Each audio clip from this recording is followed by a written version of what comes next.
please offend me, right? I won't be offended, but I'll be happy to take this opportunity to explain this. Treat people like a painting. You give them the benefit of a good light. In order to say positively of others, I need to look back into myself and ask me what are the things that I'm sensitive about. This is where the part we're going to delve a little bit more deeper about why.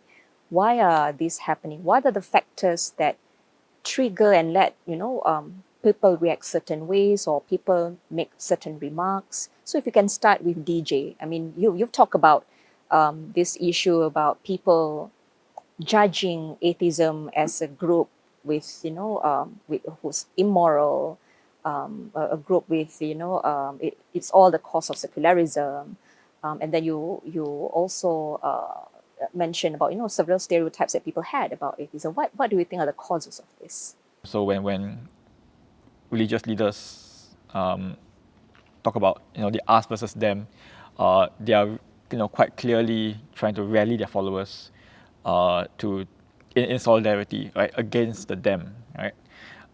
And in Singapore, too often, we see atheists being that out group, right? And it's quite sad because about 1 in 5 Singaporeans identify as non-religious, right? So for leaders to out this 20% of Singaporeans, it's really like one in this group of 5 here, it's sometimes it's frustrating, but there's not much we can do about that. Do you think it's also partly it's this fear of the unknown? So usually, if you feel it's easy to make a joke out of it, or it's much more easier to dismiss it rather than have to confront it. I think perhaps what we try to do and what this circle tries to do is to normalize these conversations, right? To make it very natural to ask, hey, like if you don't know about the kara, if you don't know about the turbans, feel free to ask, and we hope that the other party also has patience to explain. But please offend me, right? I won't be offended, but I'll be happy to take this opportunity to explain this. But I think this all comes from a place of wanting to understand more, of ignorance, so to speak, right? And it comes, it's a very benevolent way of wanting to understand, and I think that causes friction, right? That will cause friction, and I think as you said, that we need to be able to tolerate some friction, just so that we can grow, right? It's, as you said, uncomfortable. But I think we do have to step out of our comfort zones if we want to learn more about the community and society at large. In fact, for our Taoist community, in fact, because Taoist teaching encompasses quite a lot of things. Not only those prayer to just prayer itself, but it encompasses like Tai Chi, okay, and also scriptures readings and scriptures reciting, and all the way to even health preservations and all stuff.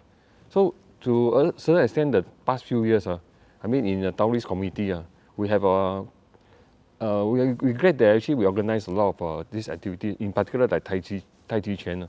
We encourage even the non-Taoist folks to join us. So we have in the community or who actually practices Tai Chi, people from Muslim, from Christians, and even other faith. Even I think there's 1/6 inside the community actually practicing Tai Chi. So we, through this mode of so-called model or platform, we're trying to encourage people to understand each other. So during a lot of time, it's like during let's say fasting months, we also had to be a bit of compassionate to say, okay, and then we had to structure the teaching timing so to a lot of difference and all stuff. And finally, maybe through a celebration after when Hari Raya came, then have a celebration together and then get to understand each other.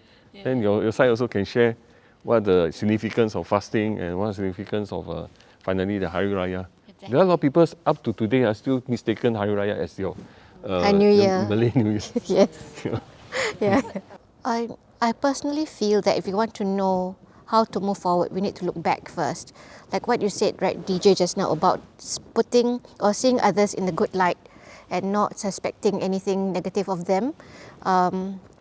So in order to see positively of others, I need to look back into myself and ask me, what are the things that I'm sensitive about? Yeah, so if these are the issues that I would need to work on, and then I can address the rest of the questions that might come up. But if I don't know what I'm sensitive about, and then people ask and I get triggered, then I feel that is actually being overly sensitive, because people are asking so that they are more aware. It is for a good intention. So if we cannot answer just because we're triggered, then it's personal. It's not just about knowledge. If let's say there are someone who like genuinely very curious about a religion, and then you as a person who was being asked, you'd be like, oh, a bit too complicated to answer, or like, oh, never mind, maybe we can see next time, it's a bit too sensitive, right?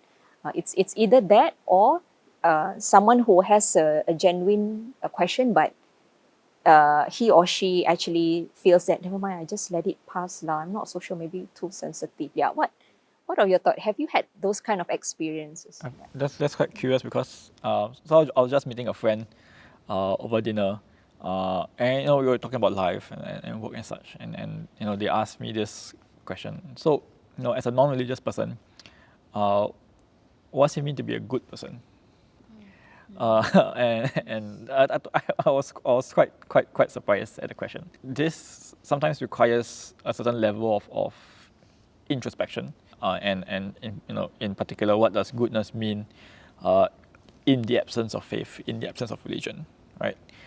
If there's no text to tell you what's good or bad, if there's no preacher to tell you what's good or bad, how do you define what's good or bad to yourself? How do you define what's good or bad to others? And it got quite philosophical, it got quite deep, and it's really about, I think, to me,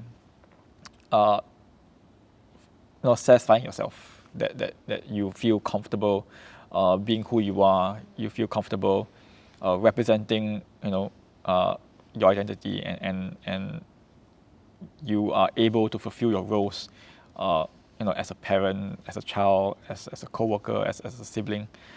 So moving forward, what do you think can be done for us to create a space where we can have that respectful conversation, an open conversation, and let people to have that courage to be themselves, be respectful, be vulnerable, and be safe? What do you think? I think it was a humanist philosopher, A.C. Grayling, who said that his approach to life is to treat people like a painting. You give them the benefit of a good light. I don't know, for some reason that quote sort of resonated with me. So I think when we deal with sticky situations, when we deal with difficult people, I always find it quite useful to give them the benefit of a good light. Right? Assume that they have good intentions, that they are well intentions, regardless of how the actions may come across.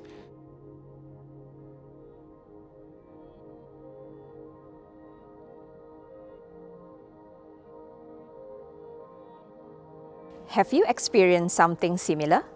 Share with us your story in the comments below. And don't forget to like and share the video.